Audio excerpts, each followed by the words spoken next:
everyone, what's up? It's Casey Zogelman, aka Bellatrix Rock 16 here, with my very first fan theory video. With Halloween just around the corner, I thought it would be a great idea and a lot of fun to discuss probably the most iconic Halloween movie in history. You guys know the one I'm talking about.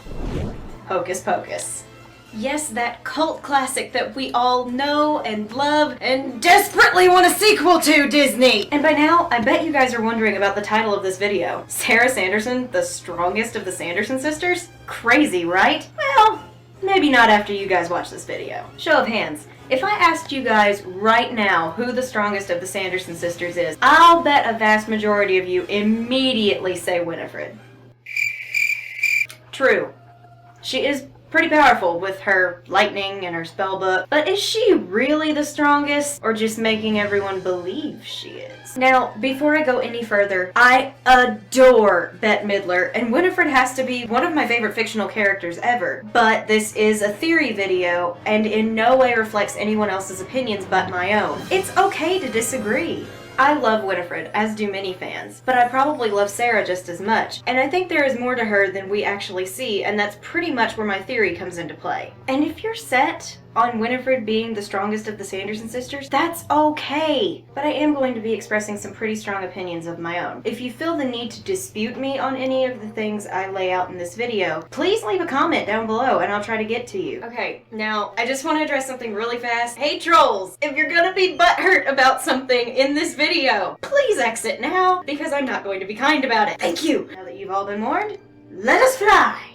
Let us fly! Fly! Something occurred to me while watching Hocus Pocus the other night, and it smashed me in the face like a ton of bricks. As we all know, Sarah's power is hypnotic voice. She uses it to lure children to their deaths. But is this power only limited to children? Methinks not. Sarah could easily lure adults too. Sarah Sanderson is the strongest of the trio. Notice that Sarah never uses her powers around her sisters. They always leave or are apart from her when she uses her hypnotic voice. Could it be that her powers are so potent that they could affect her sisters? Sarah is never caught doing much of the actual dirty work. She never uses the spellbook by herself. Even Mary gets a little more leeway because she helps Winifred so much. Sarah does not get such a privilege other than helping finish the potion. Maybe it's because Winifred doesn't want her educated beyond her hypnotic voice due to the fact that Sarah could get it in her head to use her powers on her own sisters and put them under her own spells. Sarah could very easily manipulate them into doing anything and everything she could ever want done if she was just allowed to learn more.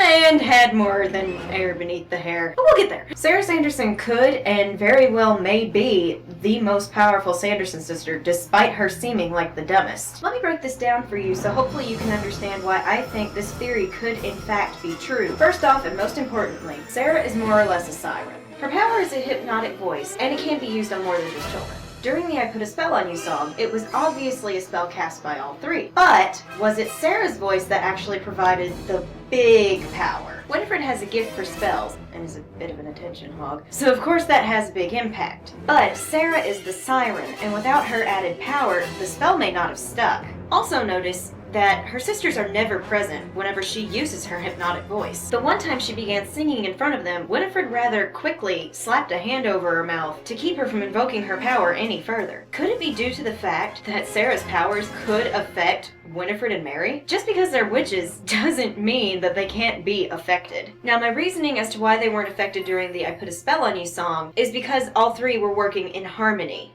Combined powers, instead of standalone magic, could, and probably did, defend them from Sarah's power. However, if acted on separately, I believe they could be affected just like anyone else. Now, why this is not a constant threat is because Sarah's song is directed towards children. But magic is not only limited to one spell. If Sarah tried to adjust her song, she could have enslaved all of humanity if she wanted to do it, including her sisters if she adjusted her spell enough.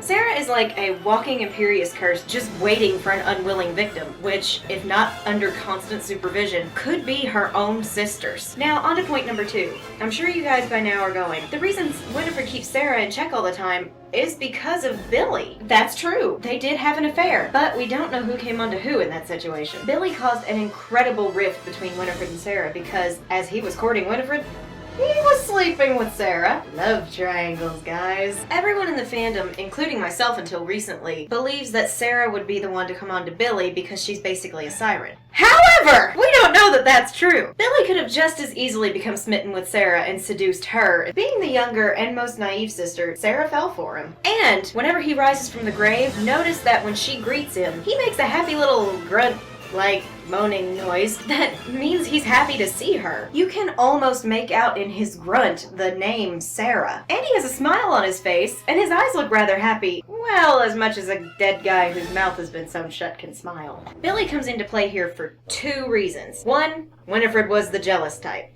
and never let Sarah forget what happened. And two, emotion plays a huge part in magic. Notice, anytime Sarah is told not to play with a boy, her face turns very solemn and kind of fearful. Flashbacks to Billy's death could easily jump into Sarah's mind when Winifred tells her not to play with boys. When Sarah tells the driver that he may hate her in the morning, she could have been giving him a warning, and then Winifred backed it up whenever she got off the bus. Also, Sarah's powers could have grown through the love and affection she was feeling with Billy, and then doubled from the pain of his loss and hate from her sister. But why stick around the sister who killed the man you were falling for? Simple.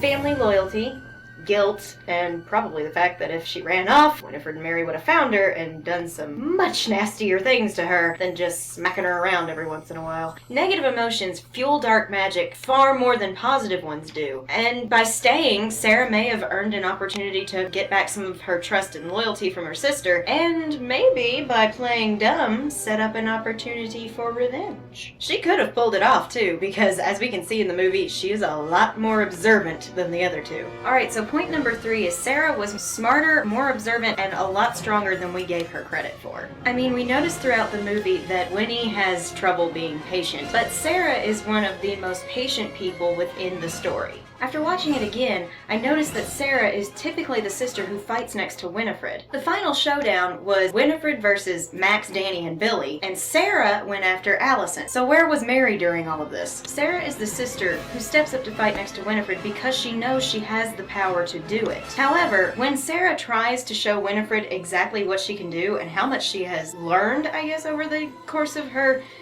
300-year lifespan? She is always shut down immediately. Sarah could have saved all 3 of the sisters in one single moment. Do you guys know the one I'm talking about? Oil of boil and a dead man's nose. Dead man's toes! Did you catch that? Let's look at it one more time.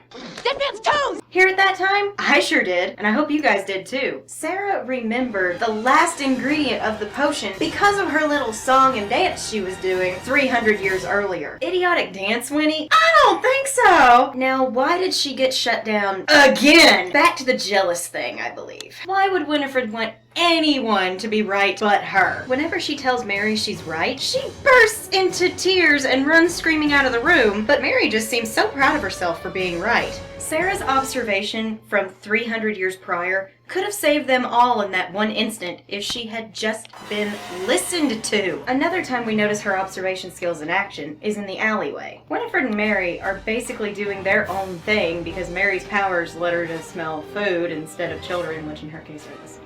Sarah, on the other hand, is looking over where the kids are hiding because she knows their rivals are close. And after the other 2 walk off, she sticks around and keeps looking. Only after being called for a second time by Winifred does Sarah actually leave. Once again, she was shut down before she could help. Now, I know those 2 details weren't in there chronologically, but you get the idea. Now, a moment when she was smarter than we gave her credit for was when the potion was destroyed towards the end of the movie and they had only a little bit left. She suggested using Jay or Ice, what a weirdo, as their victim.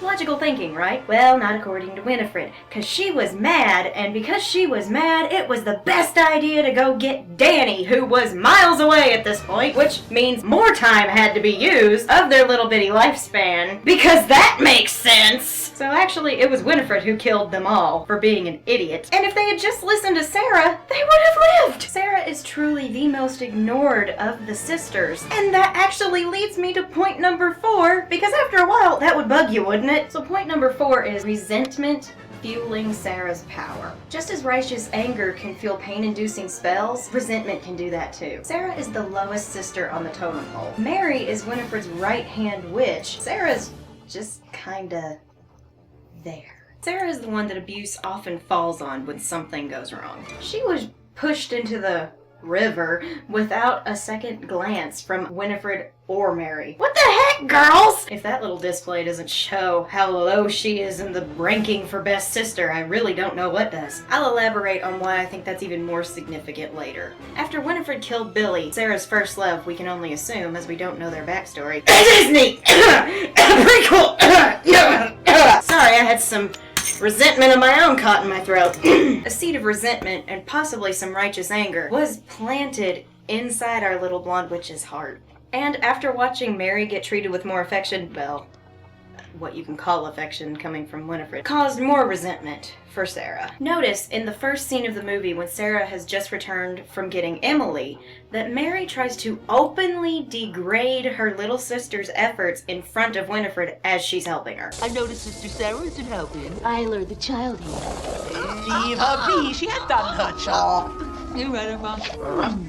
All right. Sarah also gave a little hiss towards her big sister Mary after Winifred drew Mary's attention back to their work when she told her that Sarah had already done what she needed to do. And if you notice, Sarah wasn't given anything else to do with that spell until the very end. She did, however, manage to sneak in a little bit of participation while her sister's back was turned. When she was dancing around, she spat into the cauldron. Pretty sure that wasn't supposed to be there. That also could have been a little statement of resentment like, hey guys, you're not letting me do anything? Well, I'm gonna screw up your potion a little bit. And Sarah again took the blame when she and Mary were messing about and Winifred yelled at him, but it wasn't her who started the toe fight, it was Mary! Secretly, I believe Sarah was very resentful of the way she was treated by her sisters. Mary may have treated Sarah with a little bit more dignity, but not as much as she really deserved. A big implication of this is during the final showdown. When Winifred called for help as she was about to fall off her broom, only one sister moved, and it wasn't Sarah. Sarah never rushed to help Winifred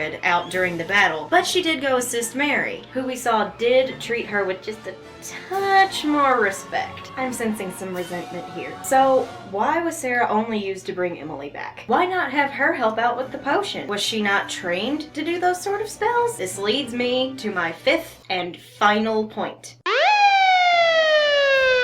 Sarah's powers are far too dangerous to her sister's position of power to be trained in full, aka Winifred always was the jealous type. I'm almost certain that when Sarah came into the family, there were big hopes of her being powerful. And after reading the novelization of the movie, we find out the fathers of just Winifred and Mary. We never hear anything about Sarah's father. She could have been made like Anakin Skywalker for all we know. No father, incredibly powerful. Every witch has their coming of age. So let's say when Sarah got her powers, Winifred was in her late teens, maybe early 20s. So she could sense Sarah's power as a threat to her own. Let's say for the sake of this video that Sarah was around 11 or 12 whenever her powers showed up. So during Sarah's adolescence, Winifred could have easily manipulated her into thinking she is being trained when she really wasn't. Now Mary, on the other hand, her powers were not very threatening. She had an incredible bloodhound sense of smell. Sarah being able to hypnotize people with her voice, however, a lot more threatening than, let's say, tracking people down with your schnoz. Winifred took Mary under her wing because her powers were not very threatening, and like a dog, she was trainable and obedient. I can only assume that the Sanderson sisters' mother died maybe a couple years before Sarah got her powers, as again, we have no knowledge of their backstory. Seriously, guys, a prequel, a book, something, anything would be helpful here. It would have been up to the other two sisters to raise and train Sarah. Winifred could have taught her very little in order to keep her from getting too powerful and too intelligent. Something to ponder. In the beginning of the movie, Sarah was not as ditzy. I'm not saying she wasn't ditzy. She wasn't as ditzy as she was in the rest of the film. Could it be the wiser with age thing coming in? That might be an added bonus for Winifred to keep them growing younger Sarah's mind can never fully mature, and she can never realize how strong she really is. If Sarah got it in her head that her powers could put many people, including her own sisters, under her control, who knows what could happen? And I'm positive that Winifred would not take a chance on someone being able to step up and make her lose her position of power. The Black River thing I promised, Winifred chose to push Sarah. If Sarah drowned, that was one less threat to Winifred's power. Winifred's power was shooting lightning bolts out of her fingertips. Awesome. Sarah could have enslaved all of humanity if she just executed the spell right. We have a clear winner here! Winifred's jealousy was not of Sarah's looks. She thought she was gorgeous. Her real jealousy was over Sarah's powers. She has no real love for her sisters, which could explain why Sarah drifted towards men so she could get the affection she didn't get as a child. But I digress. Sarah was degraded to the lowest position in the family because I believe Winifred was jealous of her power, jealous that those powers were not hers, and she had to do something to keep Sarah from getting too strong. So why should Sarah believe that she had such great powers if her sisters led her to believe that she was useless? Why look for the untapped potential when you're sitting fairly pretty, considering if you tried to step up, it generally leads to abuse? Sarah Sanderson was far more powerful than we were led to believe, and she could have been so much more than she was if she had just found a little bit of courage to step up and tell Winifred that she wanted to learn magic. Sarah Sanderson is the strongest Sanderson sister despite Winifred being the leader and Mary being the right-hand witch. I mean, you have to be sitting pretty comfortably in your position to ask the devil to dance with you, even though he wasn't really the devil, but you get the gist of it. If Sarah had wanted to, if she had ever gotten the idea in her head, she could have manipulated her sisters into doing whatever she wanted done. So there you have it. Sarah Sanderson is the strongest of the Sanderson sisters. You just have to dive beneath the surface to find out why. Thank you guys so much for watching my first fan theory video. It was a lot of work, and I hope you guys enjoyed it. And stay tuned for a lot of my upcoming projects. If you liked the video, please drop a like and subscribe to my channel for more of my upcoming videos and the ones I already have up. This video is kicking off my new series of discussion videos over various fandoms. That's going to include more fan theories, top 5s, top 10s, sometimes maybe top 20s depending on what the subject is, and just all around general discussion or reaction episodes. I can't be certain how often I will be able to post these videos as I have school, work, and many other obligations I have to attend to, but I will try to keep them coming at a fair pace. So what are your thoughts on this theory? Something you liked? Something you want to dispute? Leave a comment down below. Again, trolls, if you're gonna be butthurt, take it elsewhere. Have a marvelous Halloween, everybody. Stay safe, and remember, it's just a bunch of hocus pocus.